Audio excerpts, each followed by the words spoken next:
Nuances of phacoemulsification in pigment dispersion syndrome. A 26-year-old female presented to us with right eye mature cataract. During slit lamp examination, the right eye showed widespread iris atrophy with Krukenberg spindle, and gonioscopy revealed hyperpigmented trabecular meshwork, collectively indicative of pigment dispersion syndrome. Pigment dispersion involves the release of iris pigments due to rubbing of the posterior pigment layer of iris against the anterior lens capsule.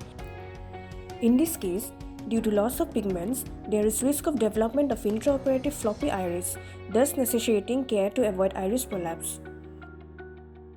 Clear corneal incision and side port are made.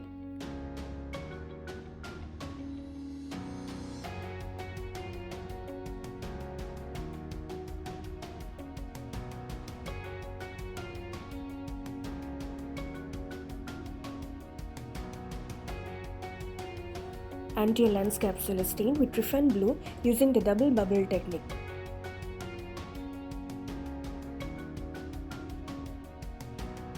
High molecular weight viscoelastics is injected to prevent direxis extension. Capsulorhexis is initiated with a benzacetone and carefully completed using Utrata forceps.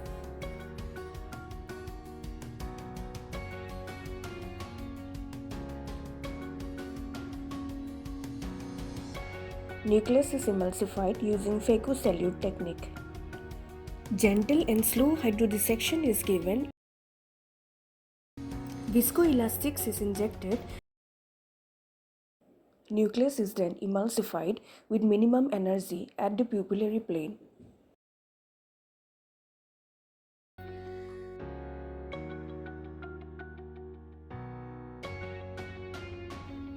A second hydro is given to loosen the cortical matter and the cortex remnants are aspirated.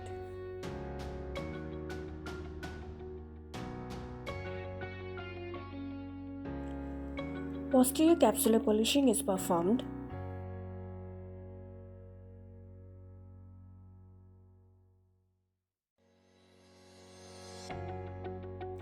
Viscoelastic is injected to form the AC end bag. A foldable IOL is implanted in the bag. It is important to ensure that the IOL is placed in bag, as IOL in sulcus can lead to more pigment dispersion.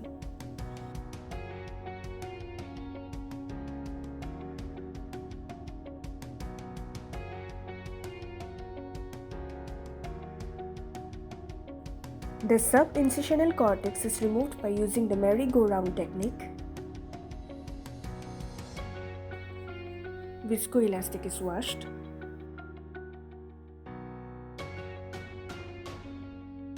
Here we can observe a reverse pupillary block. Using Sinski's hook, pupillary margins are elevated to allow fluid flow beneath the pupil and thus breaking the reverse pupillary block.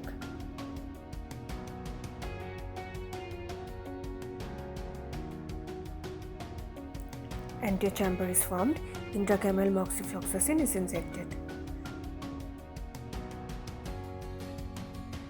Take-home messages: good incision to avoid floppy iris. Phacosalute of soft nucleus in case of young patient for safe emulsification. In pigment dispersion syndrome with myopia, keep in mind about lens iris diaphragm retropulsion syndrome.